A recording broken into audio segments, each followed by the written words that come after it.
Hi, I'm Rob the Accountant. Today I'm going to talk to you about how dumb it is for the Democratic Party to move Iowa from its first-in-nation position and why Barack Obama would have never been president had this move occurred prior. First, this will alienate white people. Why? It's simple. Where in the world does 14% of a population decide the electoral fate of 85% of the people?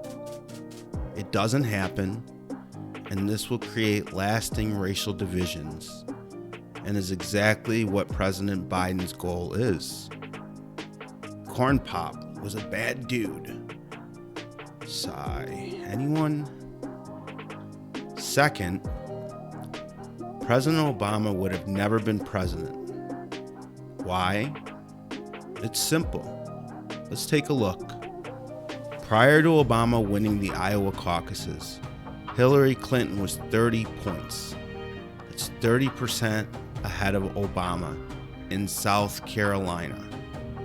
In fact, the owner of BET asserted on Hillary's behalf that a black man could never win because he was doing, something bad, while the Clintons were saving humanity. Most of South Carolina agreed until black people saw that white folks would actually elect a black man in whom they did in Obama. Where did this occur? You guessed it, Iowa. Let's take a look. So, here we have the 2008 South Carolina results of the Democratic presidential primary. And Obama prevailed, right? But let's go down, because the question is, why are we moving a blue process to a red state? And if we go right up to the primary, which is right before they voted in South Carolina, Hillary Clinton was kicking Obama's ass. She was whooping him right there. 40% to 27%, 34 to 33% he was gaining. Part of that gaining I'll show you was this picture that she put out, right? Because at the time America was going through the war of 9/11 in Iraq and Afghanistan, and so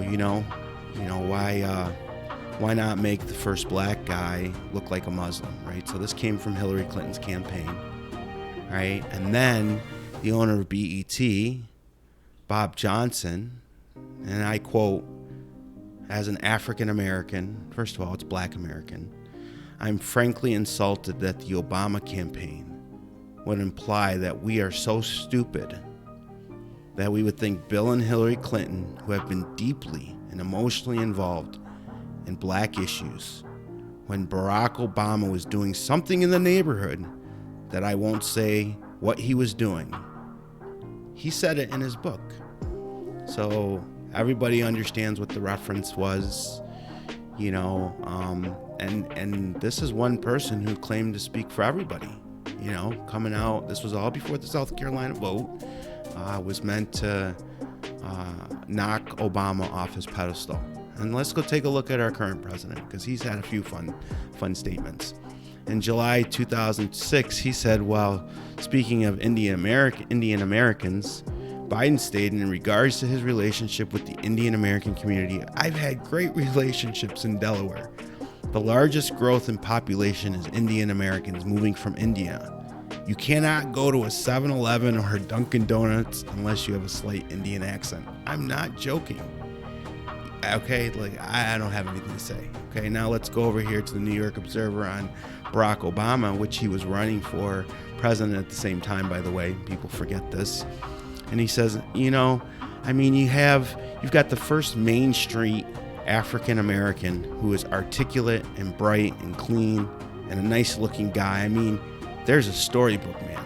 And it's just everybody's way of diminishing progress for certain groups of people, specifically black people, when it came to the political hemisphere. So, 3, This is most important for Democrats. South Carolina has not elected a Democratic president since 1976. Think about that, Democrats. 50 years. Why do we want our primary to begin in a Republican state? Is the goal to lose? Although South Carolina has a black senator in Tim Scott, he's not anywhere near the same character as Rep. Jim Clyburn. Not at all. In fact, Senator Scott couldn't even call out Trump when black folks were being assaulted on Pennsylvania Avenue with a president holding an upside-down Bible. Good going, Senator Scott. Democrats, this guarantees Democrats will not hold office because President Biden is stacking the deck. Let's discuss. Democrats are quick to point the finger at how Trump doesn't respect institutions or precedents, and yet here we are with a Democratic president trying to establish his own January 6th through voter manipulation and idiocy. How so? Well, this is akin to New York Democrats holding their primary for governor in Nassau County, the Republican stronghold of the state. Go figure.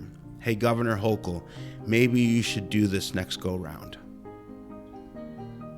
The Democratic Party should abandon this move and leave institutions and precedents in their current form. Otherwise, Democrats should get comfortable sitting on the sidelines of government. It's unwise to sleep with the Republican Party. They are not our friends. And so if we come over here and look at the last one here, South Carolina, and 270 to own. And here you got 1976 was the last time South Carolina actually voted a Democrat into the White House. So it makes absolutely no sense to put the Democratic primary in a 1,000% Republican state. America is beautiful, and coexistence has improved immensely. Black people are represented in a lot of places, including the U.S. Supreme Court, law enforcement, and the military. Can things be better? Always. But in order to lead the country, minority candidates are simply going to have to face the majority first. Otherwise, it's self-defeating and disrespectful to the majority. Obama did not win with 14% of the U.S. population, did he? Together is the Democratic way forward. I'm Rob the Accountant. I hope the Democratic Party, I hope President Joe Biden, I hope everyone just can leave things the way they are. Because that's the way it should be. And if you actually look at it, it's exactly how President Joe Biden became president. Have a great week, folks. And thanks for stopping by.